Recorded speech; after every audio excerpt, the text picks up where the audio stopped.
Les gains électriques, IK, IKTA, Flex Array, TPC, pour les amateurs comme pour les professionnels, connaître les différents types de gains électriques n'est pas une chose aisée. Cela peut pourtant être très pratique, puisque chacun d'entre eux possède des caractéristiques spécifiques qui justifient le choix de l'un plutôt que de l'autre dans le cas de travaux particuliers. Alors, quels sont les différents types de gains électriques? Quels sont les avantages et les inconvénients de chacun d'entre eux? La gain IKTA. La gain IKTA est l'une des plus utilisées. En effet, il s'agit de la gain standard. Elle permet en effet de protéger et faire passer les câbles électriques, lors de leur installation isolante. Ce conduit intègre généralement un fil qui permet de diriger le câble électrique d'un bout à l'autre de la gaine. Le sigle IKTA signifie isolant cintrable transversalement annelé, et n'est utilisé que depuis quelques années. Auparavant, la gaine IKTA correspondait en effet à la gaine électrique standard. Ce type de gaine bénéficie donc de deux caractéristiques,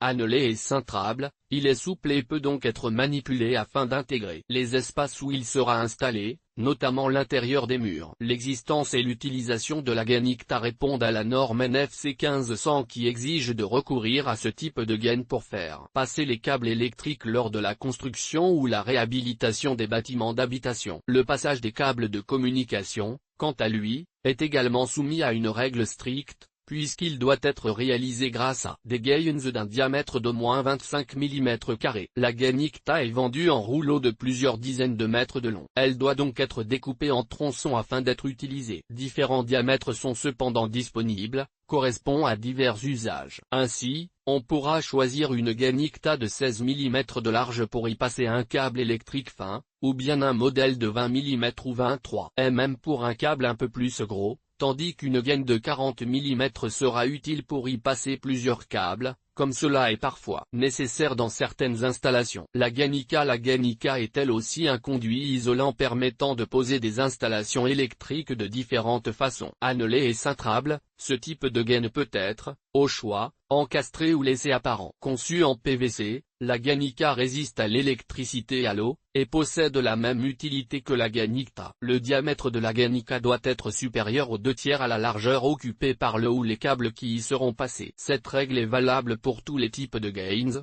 Hors IKTA, il convient donc porter une attention particulière lors de l'achat de la gaine IK afin de toujours choisir un diamètre plus large que celui dont on a besoin. Le nombre de fils passant dans les gains sont limités pour certains modèles, dont l'IK. Il convient donc de se renseigner avant de l'acheter. En revanche, depuis 2012, cette limitation n'existe plus pour les gains IKTA. La gaine Flex Array. La gaine Flex Array est un modèle évolué des standards classiques tels que l'IKTA. En effet, si elle répond également à la norme européenne en 6138622, la Flex Array intègre différentes couches aux propriétés multiples. Cette technologie permet d'augmenter significativement sa résistance au rayonnement électrique. Tout cela grâce à la présence d'une couche d'un matériau composite capable de conduire le courant. Ainsi, les champs électriques 50 Hz sont éloignés du bâtiment et protègent ses habitants. La gaine TPC. La gaine TPC est quant à elle destinée au réseau enterré. Son utilisation nécessite également celle d'un grillage avertisseur conforme à la réglementation. À chaque utilisation sa gaine. Grâce à ce comparatif, ne vous trompez plus de modèle. Choisissez la gaine la plus adaptée à l'installation de vos câbles et réseaux électriques. EGT. Commandez vos gains, plainte et goulotte EGT. Les gains électriques de la marque Courant.